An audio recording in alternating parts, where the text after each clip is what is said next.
If your car feels sluggish, uses more fuel than it should, or hesitates when you press the gas, pay attention.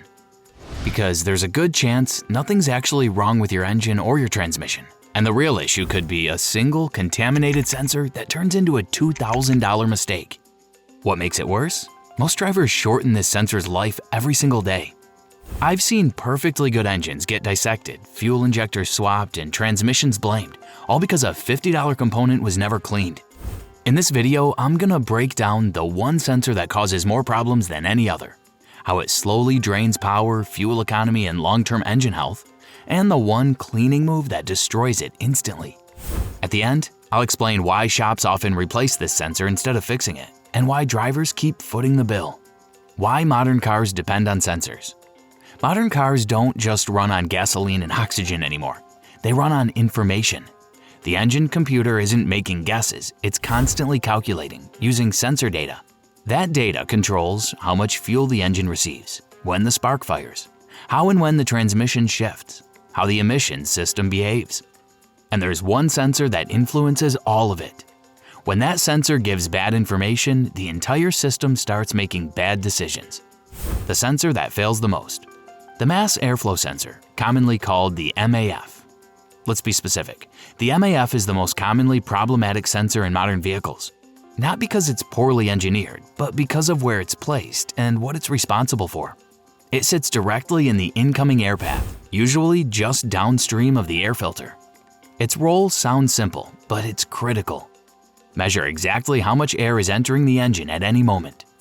From that single measurement, the ECU decides how much fuel to deliver, how aggressive ignition timing can be, how the transmission responds. If that airflow number is off, every decision that follows is off too. Why the MAF fails so often? Here's the part most drivers never think about. The MAF sensor is sitting directly in the incoming airstream, heated the entire time the engine's running, built to detect extremely small changes. Inside it is a microscopic wire or thin film element that only works correctly when it stays perfectly clean. It doesn't take much. A light film of contamination is enough to throw off airflow readings, push the engine lean or rich, and send the ECU chasing the wrong corrections. So where does that contamination come from? This is where problems quietly begin. First, oil from oiled performance air filters. High-flow oiled filters are one of the most common reasons MAF sensors get fouled. Excess oil becomes mist, coats the sensing element, and interferes with airflow measurement. Second, fine dirt sneaking past low-quality filters. Cheap or poorly sealed filters allow dust, pollen, and road debris to slip through. That material sticks to the hot sensor surface and slowly builds up. Third, oil vapor from the PCV system. Even with factory filters, engines constantly route oil vapor back into the intake. Over time, that vapor settles on the sensor. Every engine does this, the only difference is how fast it accumulates. What a dirty MAF sensor actually does to your car. And here's why this sensor causes so much confusion. A dirty MAF usually doesn't fail outright, it degrades slowly. That gradual failure is what makes it so hard to diagnose. Drivers notice things like slower acceleration, declining fuel economy, uneven or shaky idle, hesitation during light throttle, hard or inconsistent starts, occasional stalling, check engine lights that appear and disappear.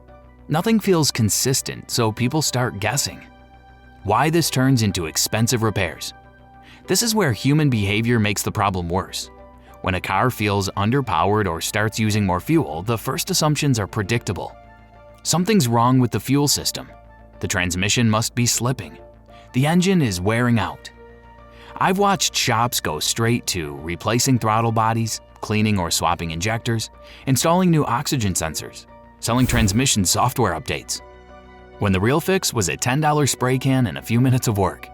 Quick check for you. Have you ever replaced parts trying to chase a hesitation or MPG problem?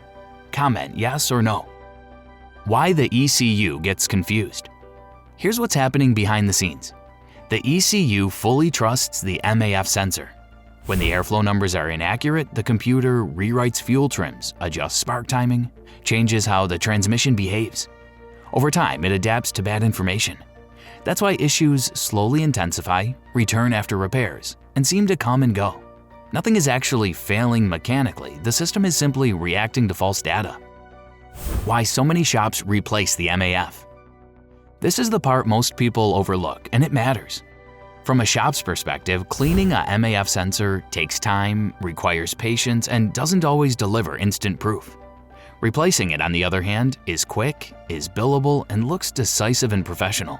But here's the reality most drivers never hear. The majority of MAF sensors haven't failed, they're just contaminated. Swap in a new one without addressing the cause, and that replacement sensor ends up dirty too. Same problem, second bill. The mistake that kills the MAF instantly. And this next point is critical. Never make contact with the sensing element itself.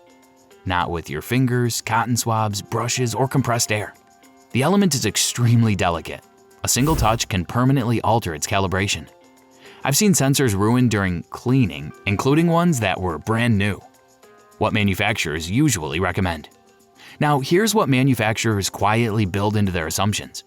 Service documentation doesn't highlight it, but it's implied. Air filters seal properly. OEM-style media is used. Driving conditions are normal. Once those assumptions stop being true, the sensor becomes the casualty.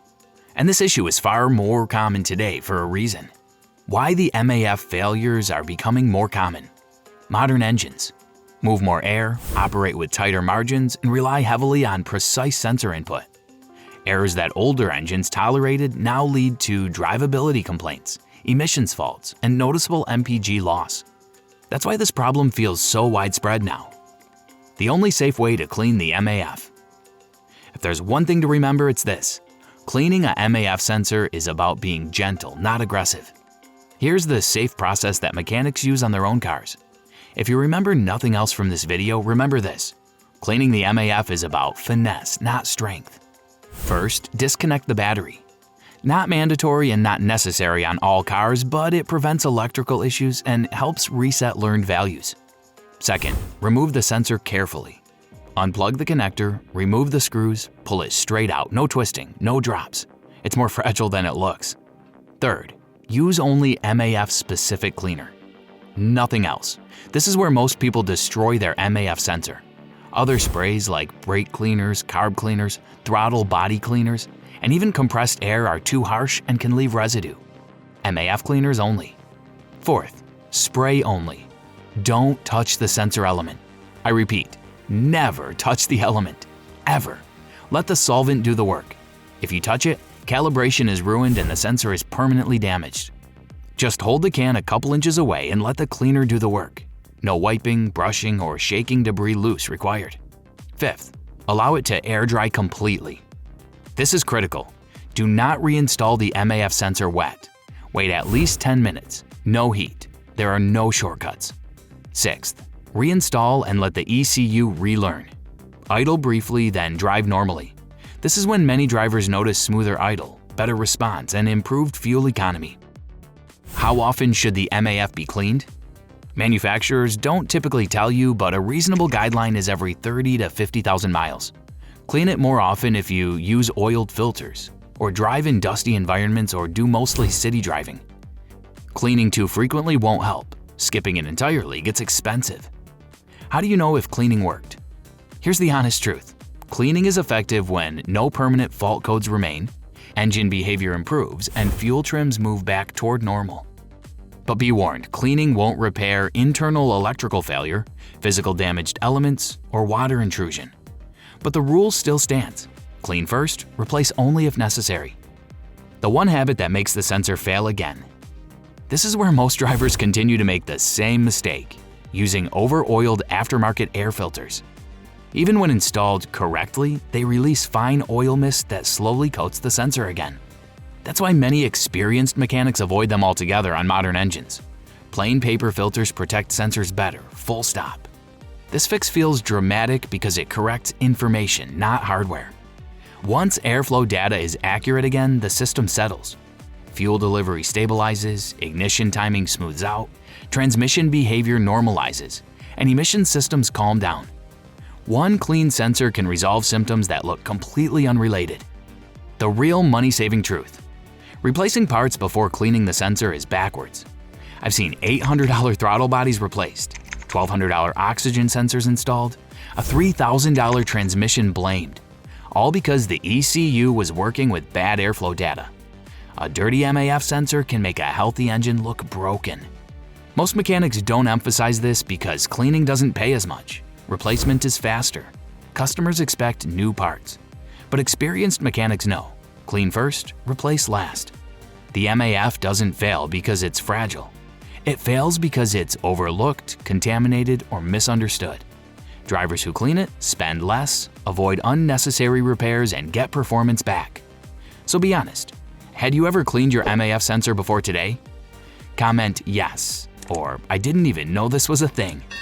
Your answer could stop someone else from paying for repairs they never needed.